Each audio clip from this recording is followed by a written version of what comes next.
ข่าวดังทันใจป้าโทรเมื่อวานนี่เนาะฝนตกฟ้าลมแห้งมักเห็บตกมายังบักใหญ่ๆมักเห็บปันซ้ำมันกำปั่นซ้ำมันไข่เป็ดไข่ไก่เนาะอันก็เจ้าไปอันแคมปิ้งเนาะอยู่แถวอันน้ำเงิมมายังอะนะจอดรถนี่ยังไว้อันอยู่อันเดินอันลานบ้านยังเนาะหรือว่าแคมป์นำมายังอะนะจอดเรียนกันบักหลายๆกันอันมักเห็บมันตกมาใส่จนนั้นทะลุหมดเลยนะอันมักเห็บยักษ์อะนะความมันใหญ่เนี่ยป้าเถอะตกมาใส่อันแว่นทางหน้าอย่างก็แบบมันซอดหมดเลยนะทะลุหมดเลยนะกับอันกระโปรงอันทางหลังรถอะนะเถอะจะแม่นช่วงนั้นเขาเจ้าอัน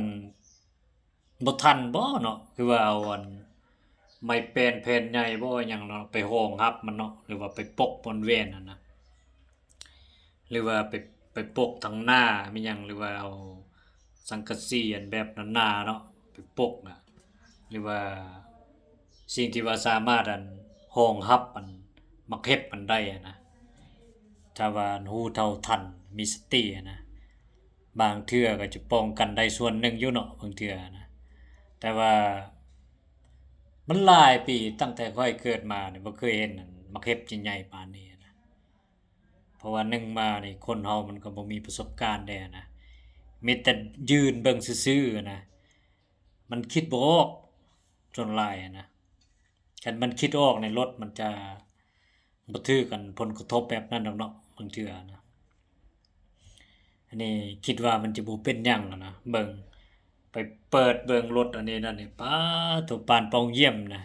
อันแว่นแก้วอันนี้นั่นทะลุหมดเลยสั่วจะไปเฮ็ดใหม่เนาะไปเปลี่ยนแว่นเปลี่ยนอันนี้นั่นอะไหล่รถมันหยังอันเดี๋ยวนี้อะไหล่มันหยังก็แพงเด้บ่แม่นว่าราคาย่อมเยาเด้เดี๋ยวนี้นะอันเป็นอันรถมียี่ห้อมีอันราคาดังๆอะเนาะแบรนด์ดังอันนั้นต้องได้ใช้เงินหลายอันนั้นระดับคนมีเงินนี่สั่วจะเปลี่ยนอะไหล่หนึ่งอะเนาะโอ้ถือว่าเมื่อวานนี่นะลมแห้งหายแห้งหลายเลยเห็นมีผลกระทบอันต่อพ่อแม่ประชาชนนี่ก็หลายเติบนั่นแหละเนาะอันนี้นะโอ้เป็นตาดูสงสารนะบ่นึกบ่ฝันว่าจะเป็นจังซี่นะมีแต่มีสตินั่นแหละช่วงเวลามันจะเกิดขึ้นนั่นในต่อไปนี่เนาะอันนี้นะโอเคละฝากกดไลค์กดแชร์